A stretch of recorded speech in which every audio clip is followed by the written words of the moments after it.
नमस्कार दोस्तों, रीडेबल में आपका स्वागत है। ये जो कहानी है लिस्बेथ, प्यार, धोखे और दर्द की कहानी है। जब आप इसे सुनेंगे तो पाएंगे कि ऐसी कहानी की झलक तो कई फिल्मों में भी दिखी है।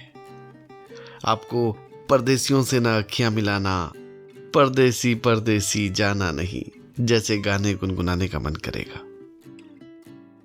लिस्बेथ को लिखा है रुडयार्ड किपलिंग ने, जो कि ब्रिटिश इंडिया के बंबई में जन्मे थे। उन्होंने jungle book, Kim, the ballad of east and west जैसी लाजवाब किताबें लिखी हैं। तो आइए सुनते हैं लिस्बेथ।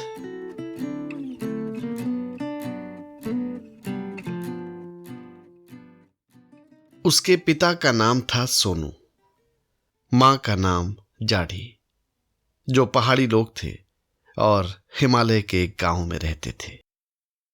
एक साल उनकी मक्के की फसल बर्बाद हो गई और एक रात सतलुज घाटी के कोटगढ़ इलाके में स्थित उनके अफीम के खेत में दो भालुओं ने उत्पात मचा दिया। बहुत नुकसान हुआ। आर्थिक मदद की लालसा में उन्होंने ईसाई धर्म अपना लिया और अपनी छोटी सी बेटी को बैप्टिज्म यानी ईसाई धर्म की दीक्षा दिलाने के लिए मिशन में ले आए। कोटगढ़ के पादरी ने उसका नाम एलिजाबेथ रखा, जो पहाड़ी उच्चारण में धीरे धीरे लिस्बेथ हो गया। कुछ समय के बाद कोटगढ़ में हैजा फैल गया। सोनू और जाड़े दोनों उसकी भेंट चढ़ गए। लिस्बेथ अनाथ हो गई। कोटगढ़ के पादरी ने उसे अपने घर में रख लिया और वो पादरी की पत्नी की थोड़ी नौकरानी, थोड़ी सहेली हो गई। ये मोरेवियन पादरियों के कोटगढ़ में आने के बाद की और उसका नाम पहाड़ी मेम मशहूर होने से पहले की बात है। पता नहीं पहाड़ी देवी देवताओं की मेहरबानी थी या ईसाइयत का प्रताप। लिस्बेथ जैसे जैसे बड़ी हुई बहुत सुंदर होती गई। पहाड़ी लड़की की सुंदरता होती ही ऐसी चीज है जिसे देखने के लिए 50 मील का कठिन सफर भी तय करना पड़े तो कम है। लिस्बेथ के चेहरे पर यूनानी देवियों की सी आभा थी।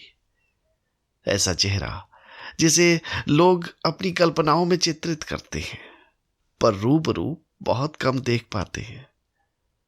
उसका गोरा रंग हाथी दांत जैसा चमकदार लगता था और पहाड़ी लोगों के मुकाबले उसका कद काफी लंबा था। बहुत आकर्षक थी उसकी आंखें।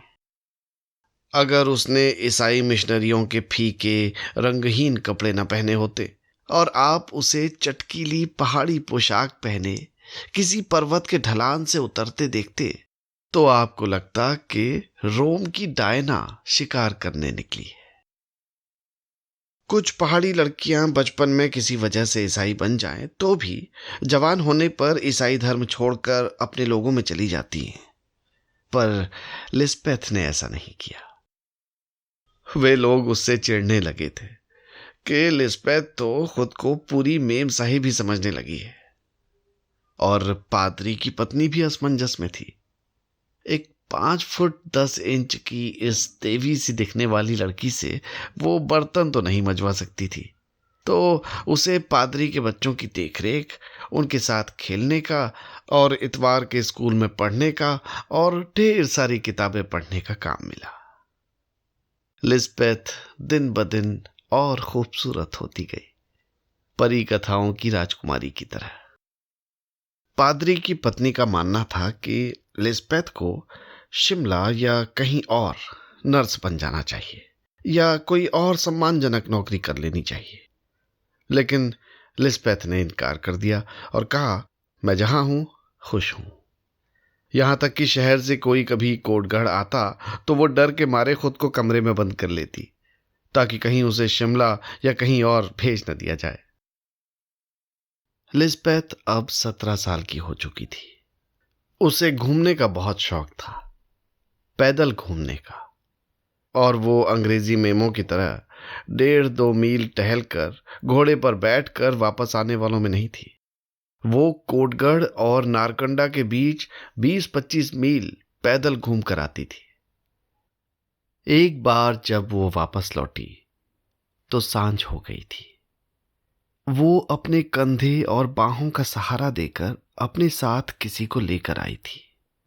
पादरी की पत्नी बैठक में ही झपकी ले रही थी। उसकी आंख खुली तो देखा लिस्बेथ उस आदमी के बोझ से थक चुकी थी और बुरी तरह हाँफ रही थी। उसने उसे सोफे पर लिटा दिया।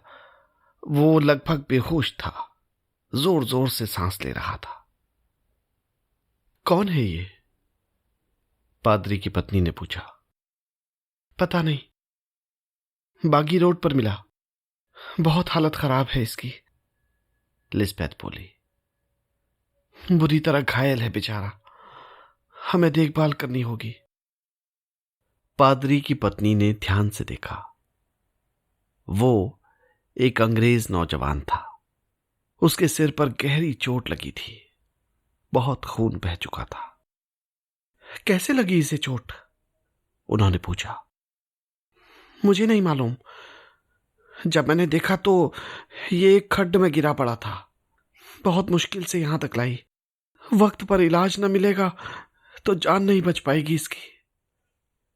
उन दोनों ने उसे बिस्तर पर लिटाया। पादरी को बुलाया गया। पादरी चिकित्सा से संबंधित कुछ ज्ञान रखते थे।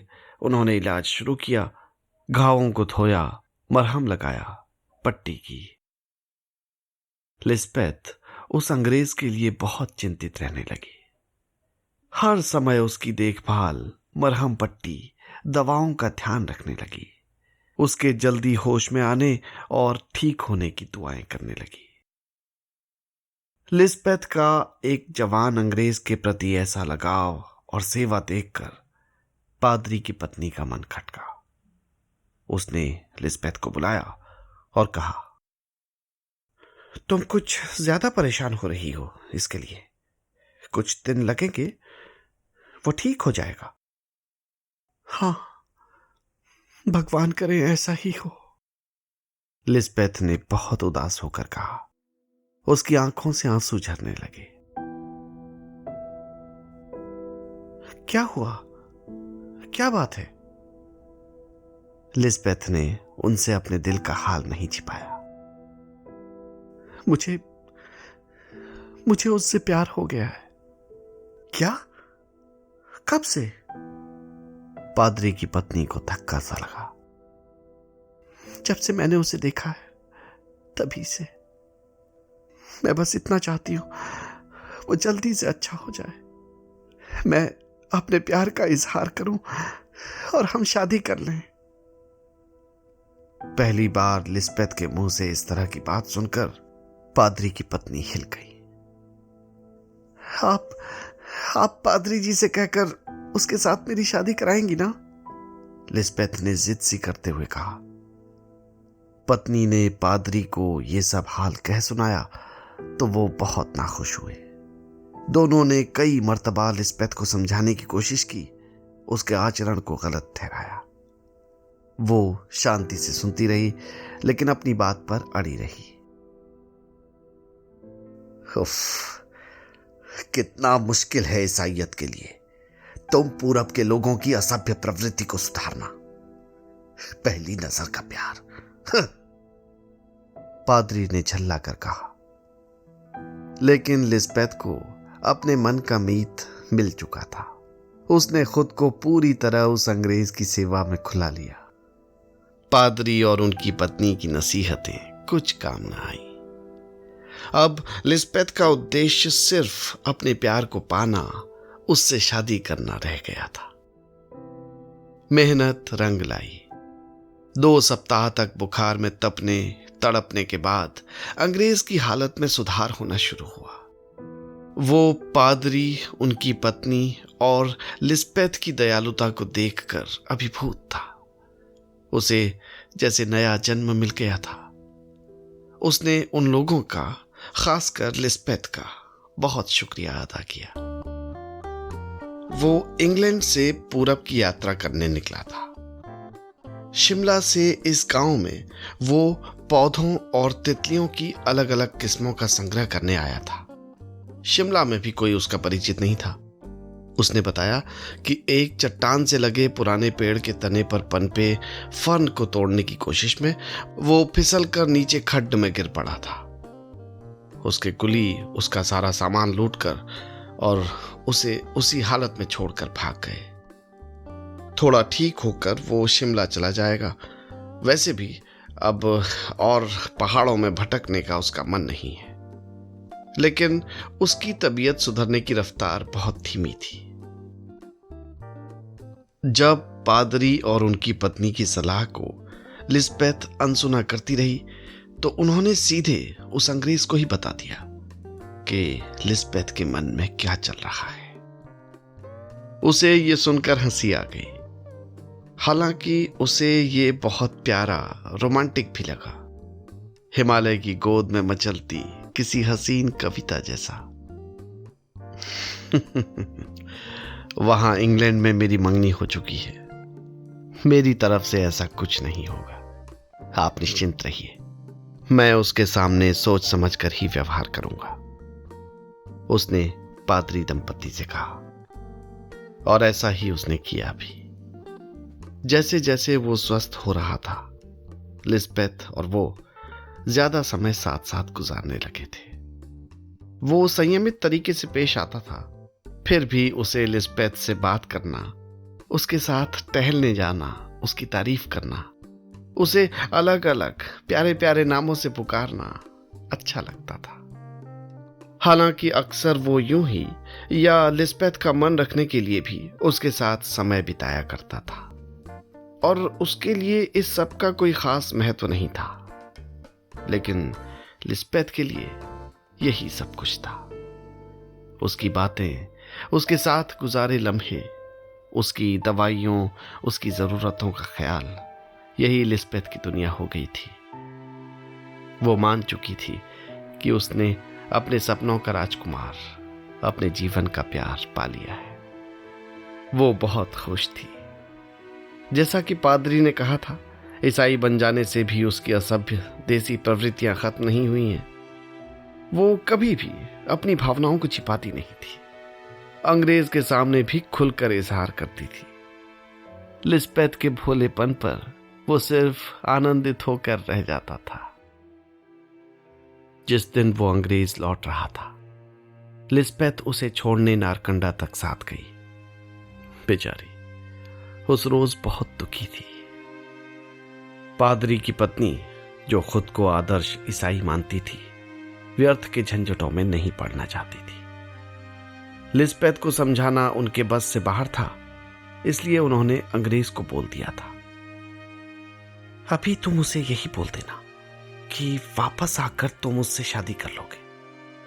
बहुत बचपना है उसमें, आखिर है तो वो एक नादान पहाड़ी लड़की ही। अंग्रेज 12 मील के उस पहाड़ी रास्ते भर में उसकी कमर में बाहें डाले साथ साथ चलता रहा और उसे भरोसा दिलाता रहा कि वो लौट कर आएगा उससे शादी करने। लिस्बेथ भी उससे इकरार कराती रही, कस्में खिलाती रही, और नारकंडा में जब वो विदा हुआ, वो दूर तक, देर तक उसे जाते हुए देखती रही और रोती रही।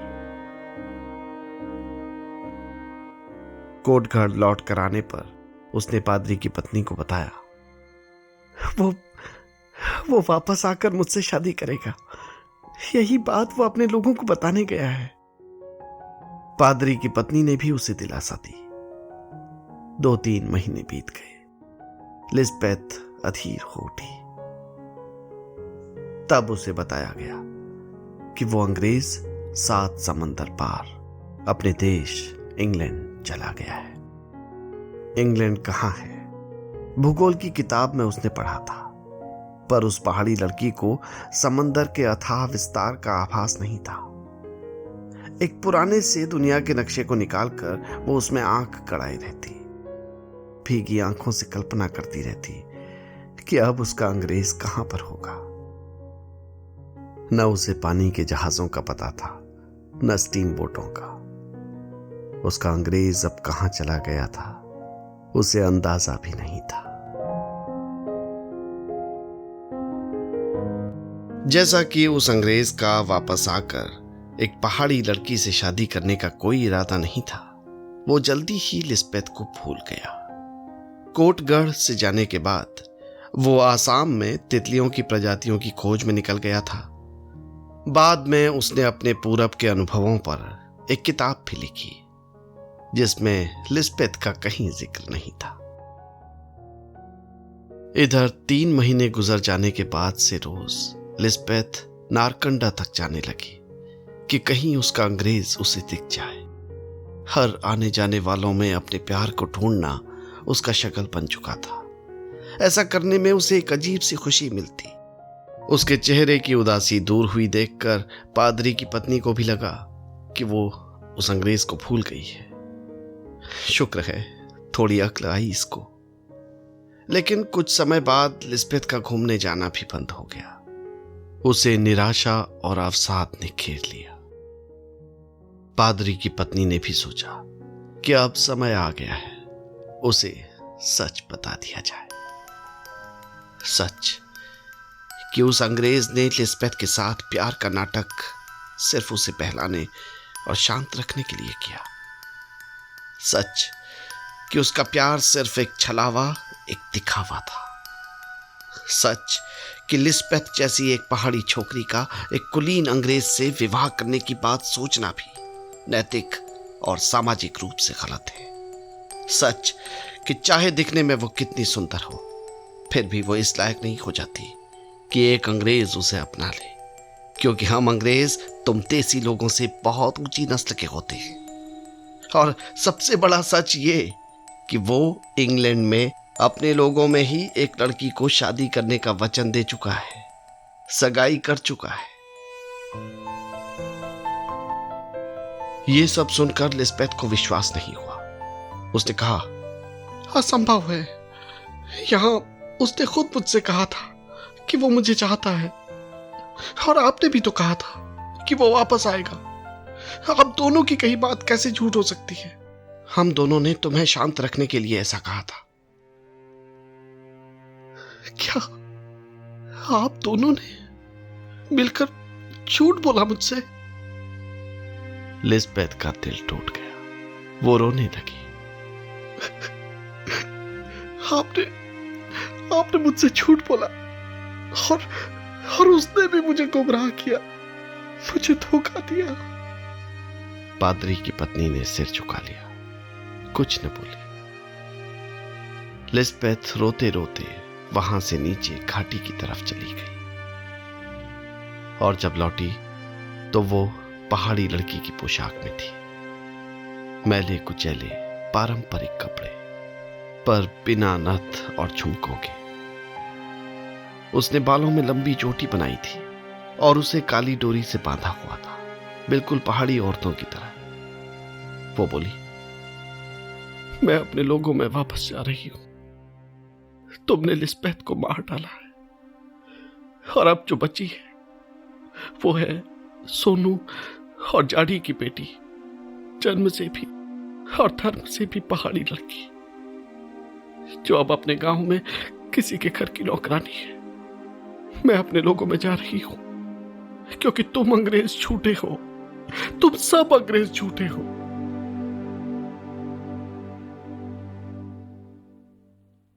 जब तक पादरी की पत्नी इस सदमे से उभरती कि लिस्बेथ ने धर्म परिवर्तन कर लिया है, वो अपने गांव में, अपने लोगों में, अपने देवी देवताओं की शरण में चली गई थी, हमेशा हमेशा के लिए।